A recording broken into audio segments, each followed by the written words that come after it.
Il était une fois, dans les rues poussiéreuses et animées de Menfé, un jeune homme du nom d'Ebo. Il était beau, rusé, bien habillé et toujours le téléphone collé à l'oreille. Mais son intelligence ne servait pas à cultiver la terre fertile de la Manu, ni à bâtir des rêves honnêtes. Non. Ebo était ce qu'on appelait au quartier un gomboman, escroc, un brouteur, un voleur du net, un chasseur de naïfs connectés. Son métier, fabriquer de faux visages, séduire des inconnus, faire pleurer les poches puis disparaître. Et Ebo, dans ce domaine, était une légende. Il avait des dizaines de comptes, des centaines de photos volées, des phrases toutes prêtes. Il pouvait parler comme un Français, écrire comme un Américain, prier comme un pasteur, pleurer comme un enfant. Son téléphone ne dormait jamais. Son ordinateur était toujours ouvert. Chaque matin, pendant que d'autres allaient au champ ou à l'école, lui s'asseyait devant l'écran et partait à la chasse. « Bonjour mon ange, j'ai rêvé de toi cette nuit. Je t'aime même si je ne te connais pas. Mon cœur me le dit. J'ai un petit souci urgent à régler. Tu peux m'aider juste cette fois ?» Et l'argent tombait. Western Union, World Remit, Bitcoin, virement direct, peu importait la méthode tant que le compte se remplissait. Et quand il recevait l'argent, Ebo effaçait tout. Plus de profils, plus de traces. Silence radio. Dans son jargon, on appelait ça nettoyer le poisson après l'avoir vidé. Avec son butin, Ebo vivait comme un chef. Moto rutilante, vêtements de marque importés de Douala, casier de bière dans les maquis de Besson-Gaban. Il payait les tournées, achetait des téléphones aux filles, lançait des billets de banque en l'air les week-ends. Et quand quelqu'un osait lui dire « Mon frère, tu devrais chercher un vrai travail », il répondait en riant « Quel travail est plus rentable que celui de Dieu sur Internet ?» Mais ce qu'Ebo ne savait pas, c'est que tous les poissons ne sont pas bons à pêcher. Un jour, alors que le soleil tapait fort sur le fleuve Cross River, faisant miroiter l'eau comme des sabres brillants, Ebo tomba sur sa proie. Il était tard dans la nuit, l'heure où les cœurs seuls deviennent vulnérables. Son faux profil affichait celui d'un entrepreneur respectable.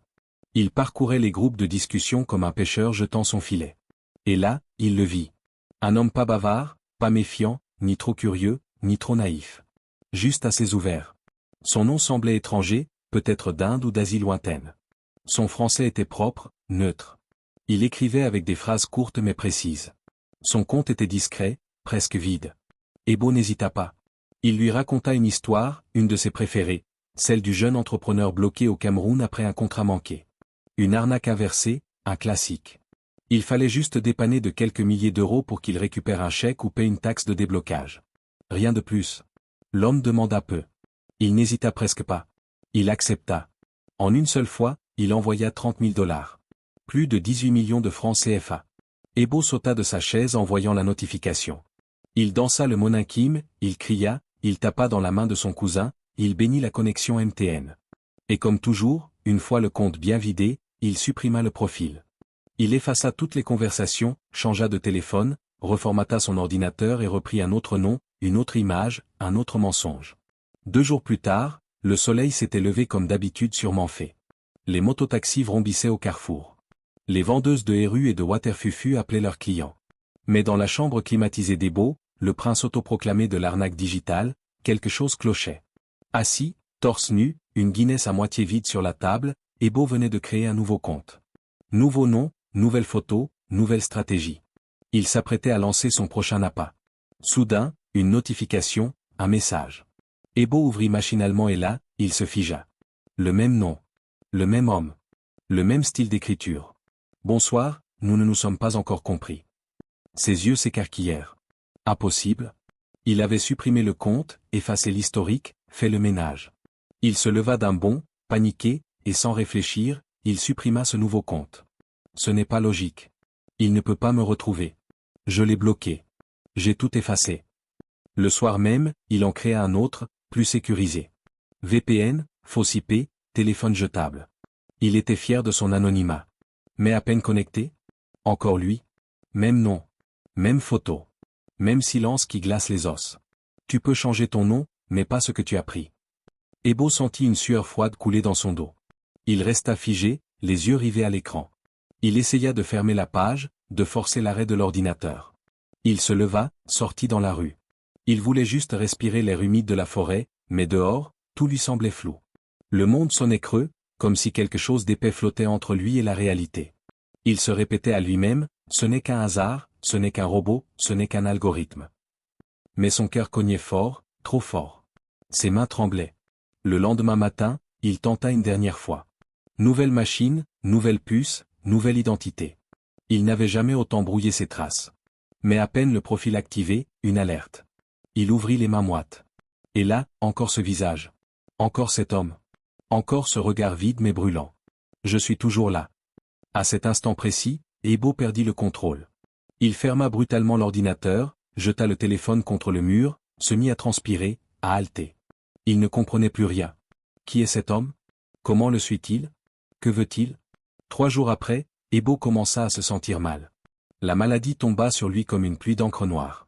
Soudaine, étrange, invisible. Ebo ne mangeait plus. Il tremblait, grelottait même sous 2 couvertures épaisses. Il vomissait sans arrêt, même l'eau. Ses yeux, autrefois vifs et pleins d'arrogance, étaient devenus ternes, rouges, perdus. Il disait que son corps le brûlait de l'intérieur, mais sa peau restait froide comme la pierre des rivières. Il avait des spasmes, des frissons. Parfois, il criait sans raison, comme si on l'égorgeait dans un rêve. Ses parents, affolés, l'emmenèrent à l'hôpital de district de Manfé, puis à Bamenda, puis dans une grande clinique à Douala. On lui fit tous les examens. Typhoïde négative, paludisme négatif, infection, rien. Cancer, aucun signe. Scanner, radio, tout était normal. Mais le jeune homme hurlait comme un damné.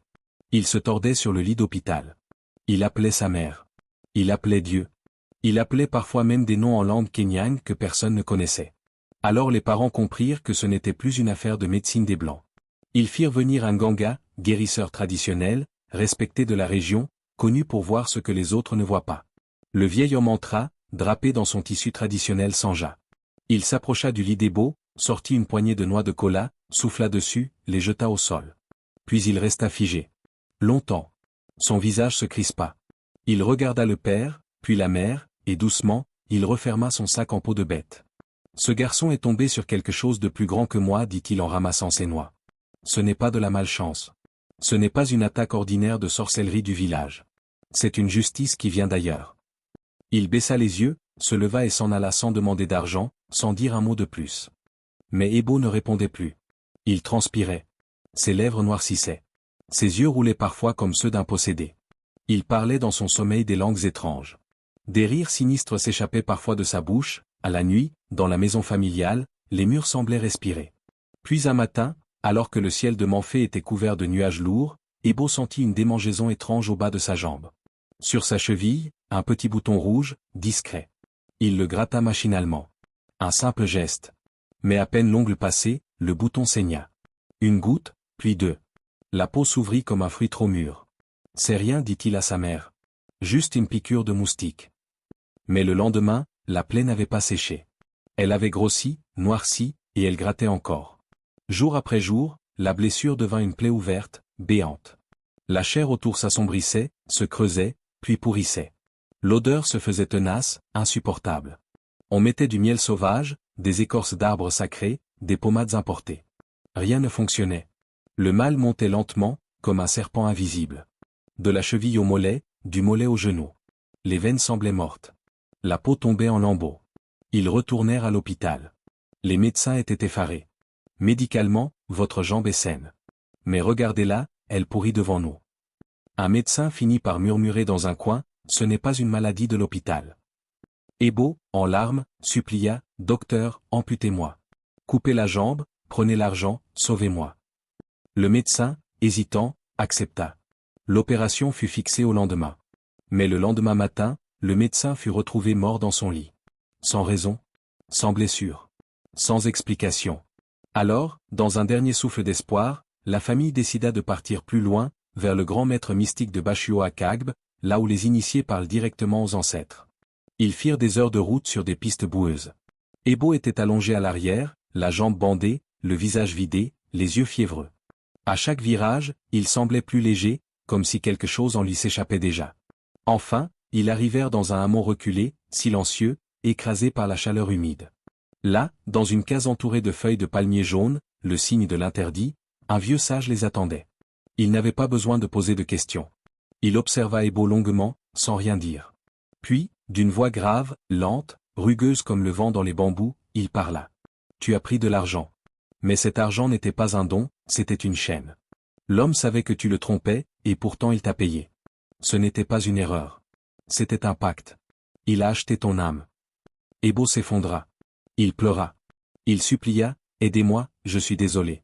J'étais ignorant. Je ne savais pas. Le vieux secoua lentement la tête. Ce que tu as pris n'était pas gratuit. Et ce qu'il t'a pris, aucun de nous ici, aucun ses écus, chef traditionnel, ne peut te le rendre. Ton âme est déjà ailleurs.